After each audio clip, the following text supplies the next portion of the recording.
इंसान जब बीमारियों से आजिज आ जाता है तो डॉक्टर भी उसे रूहानी इलाज का मशवरा देते हैं। अब तो बहुत से अस्पतालों में कुरान थेरेपी शुरू हो चुकी है। कई बार लोगों को अल्लाह के कलाम से शिफा पाते देखा और सुना है, जिनका अब अकीदा है कि जो काम अद्वियात नहीं कर सकती वो अल्लाह के कलाम सबसे बेहतर करता है और ये सबसे बेहतरीन और अफजल इलाज है जिसमें शिफाए कामला मौजूद है। पिछले दिनों एक साहब जो सरकारी इदारे में अच्छी पोस्ट पर हैं बता रहे थे कि उन्हें जिस्मानी तौर पर नकाहत और बेचैनी बहुत होने लगी। थकन हर वक्त सर पर सवार रहती, जबकि दफ्तर का काम इतना हसास है कि उसमें गफलत की कोई गुंजाइश नहीं है। उन्होंने इसका इलाज सूरह फातिहा से किया। बताने लगे कि उन्होंने इंतहाई पुरसुकून हालत में पूरी यकसुई से सूरह फातिहा को ठहर ठहर कर 21 बार पढ़ना मामूल बनाया और चंद हफ्तों के बाद उनके बदन और दिमाग में चुस्ती पैदा हुई। उनका हर काम में दिल लगता, बल्कि हर काम से पहले या किसी भी मुसीबत में मुब्तला होने पर सूरह फातिहा का सहारा लेते हैं तो उनकी मुश्किल दूर हो जाती। उनकी बेटी का रिश्ता नहीं हो रहा था, जिसके लिए उन्होंने सूरह फातिहा पढ़कर अल्लाह से दुआ की तो इंतहाई माकूल रिश्ता आ गया। उनका ईमान है कि सूरह फातिहा की बरकत से उनकी जिंदगी बदल गई। इसमें कोई शक भी नहीं कि सूरह फातिहा की बरकत और फयूज से बेशुमार लोग मुस्तफीद होते हैं। आज की इस वीडियो में आपको सूरह फातिहा की फजीलत और खवास के बारे में बताया जाएगा, लेकिन अगर आपने अभी तक हमारे चैनल को सब्सक्राइब नहीं किया तो सब्सक्रिप्शन का बटन दबाकर सब्सक्राइब कर लीजिए। सूरह फातिहा से शिफा के बारे सही बुखारी में एक जामे हदीस मौजूद है जो यूं बयान की गई है। मुझसे मोहम्मद बिन मुसना ने बयान किया, कहा हमसे वहाब बिन जरीर ने बयान किया, कहा हमसे हशाम बिन हसान ने बयान किया, उनसे मोहम्मद बिन सिरीन ने, उनसे माबद बिन सिरीन ने और उनसे हजरत अबू सईद खदरी रजी अल्लाह तआला अन्हु ने बयान किया कि हम एक फौजी सफर में थे। रात में हमने एक कबीले के नजदीक पड़ाव किया। फिर एक लौंडी आई और कहा कि कबीले के सरदार को बिच्छू ने काट लिया है और हमारे कबीले के मर्द मौजूद नहीं हैं। क्या तुम में कोई बिच्छू का झाड़ फूंक करने वाला है? एक सहाबी खुद अबू सईद उसके साथ खड़े हो गए। हमको मालूम था कि वो झाड़ फूंक नहीं जानते, लेकिन उन्होंने कबीले के सरदार को झाड़ा तो उसे सेहत हो गई। उसने इसके शुक्राने में 30 बकरियां देने का हुक्म दिया और हमें दूध पिलाया।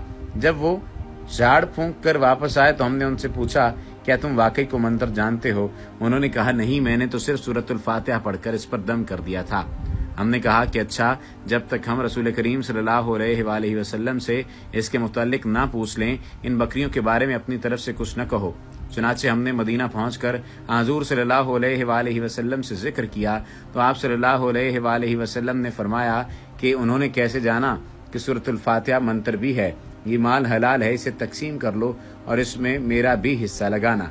नमाज में सूरह फातिहा की क़िरात फर्ज है और ये इसका जरूरी रुकन है, जिसके तर्क से नमाज बातिल हो जाती है। तमाम कुरान में सिर्फ इसी सूरत को नमाज में बतौर रुकन के मुकर्रर किया गया और बाकी क़िरात के लिए इख्तियार दिया गया कि जहाँ से चाहो पढ़ लो। इसकी वजह यह कि सूरह फातिहा पढ़ने में आसान, मजमून में जामे और सारे कुरान का खुलासा और सवाब में सारे कुरान के ख़त्म के बराबर है। इस सूरत में अल्लाह की सिफात हैं और इसको अशफा रुक़ैया भी कहा गया है। हदीस मुबारका है कि हज़रत सल्लल्लाहु अलैहि वसल्लम ने फरमाया कि सूरह फातिहा हर बीमारी के लिए शिफा है। हज़रत सल्लल्लाहु अलैहि वसल्लम के अहद मुबारक में एक मौके पर एक सहाबी ने एक सांप डसे शख्स पर इस सूरत से दम झाड़ा किया तो उसे शिफा हो गई थी। सुनन इब्न माजा और मसनद अहमद और मुस्तदरक हाकिम में हज़रत उबई इब्न काब रजी अल्लाह तआला अन्हु से मरवी है कि एक देहाती ने हज़रत सल्लल्लाहु अलैहि वसल्लम से अर्ज़ की कि हज़रत मेरे बेटे को तकलीफ है। आपने पूछा कि क्या तकलीफ है? उसने कहा कि उसे आसेब है। आप सल्लल्लाहु अलैहि वसल्लम ने फरमाया, उसे मेरे पास ले आओ। चुनाचे वो ले आया तो आपने उसे अपने सामने बिठाया और उस पर सूरह फातिहा और दीगर आयात से दम किया तो वो लड़का उठ खड़ा हुआ, गोया कि उसे कोई भी तकलीफ न थी। सूरह फातिहा को कसरत से पढ़ना सवाब भी है और अल्लाह की रजा से बिलाशुबा ये हर मसले का हल भी है। रोजाना अव्वल आखिर दुरूद पाक सल्लल्लाहु अलैहि वसल्लम के साथ इसको 11 बार पढ़ने वाले रूहानी तौर पर इंतहाई मजबूत हो जाते हैं और बेशुमार अमराज से बच जाते हैं। हज़रत अबू हुरैरा रज़ी अल्लाह तआला अन्हु बयान करते हैं, जब सूरह फातिहा नाजिल हुई तो शैतान लईन बहुत ज़ोर शोर से रोने लगा। उसकी औलाद और शागिर्द उसके इर्द गिर्द जमा हो गए और पूछा, क्यों इस कदर रोता है?